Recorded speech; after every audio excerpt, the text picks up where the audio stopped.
Merci, cher collègue. La parole est à maintenant au groupe des Indépendants avec notre collègue Alain Marc pour 5 minutes, chers collègues.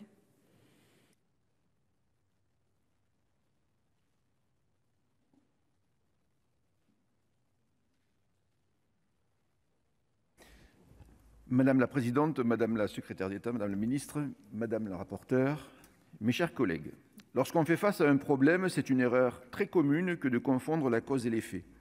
On accuse l'effet alors qu'il faudrait s'en prendre à la cause.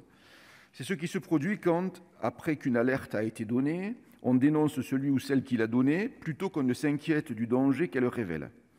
Voilà, en termes très généraux, l'écueil que nous nous proposons de corriger.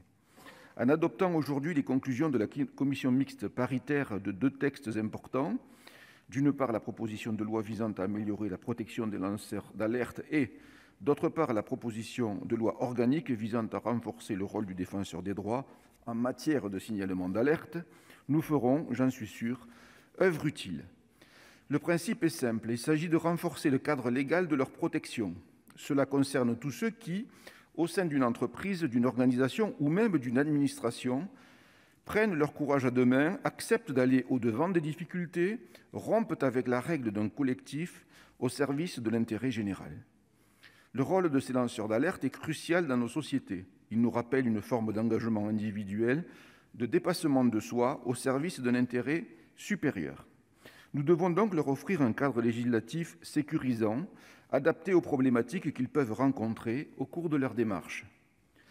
Ce faisant, nous tirons tous les enseignements des expériences passées et de parcours emblématiques, tels que celui d'Irène Frachon qui a déclenché le scandale du Mediator.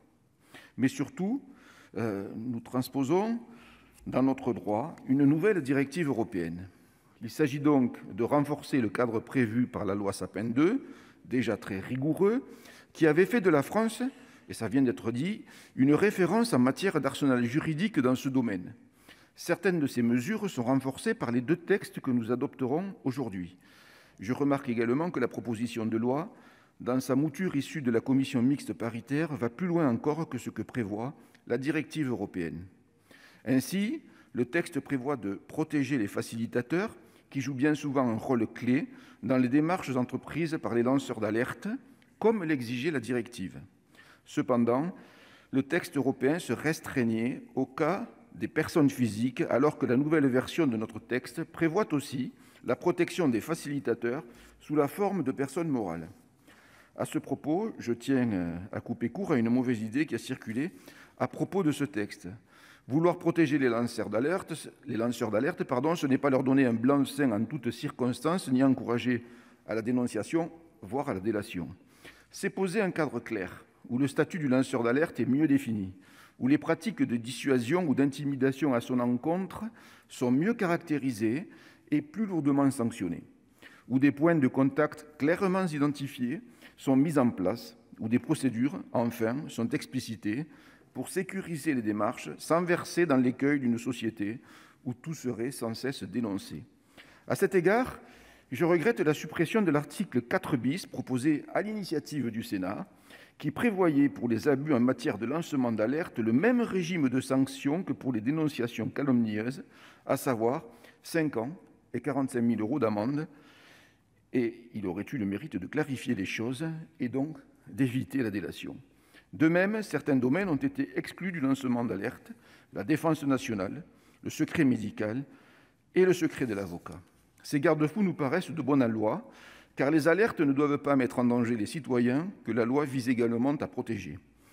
Ce serait un comble que ce nouveau cadre juridique porte atteinte à la sécurité des Français. Mes chers collègues, je ne reviendrai pas dans le détail du texte qui a fait l'objet d'un accord en commission mixte paritaire. Je tenais toutefois à rappeler que notre groupe se félicite de l'adoption de ces 2 textes qui nous conduiront, j'en suis sûr, à mieux définir et mieux valoriser la figure du lanceur d'alerte dans notre société. Merci.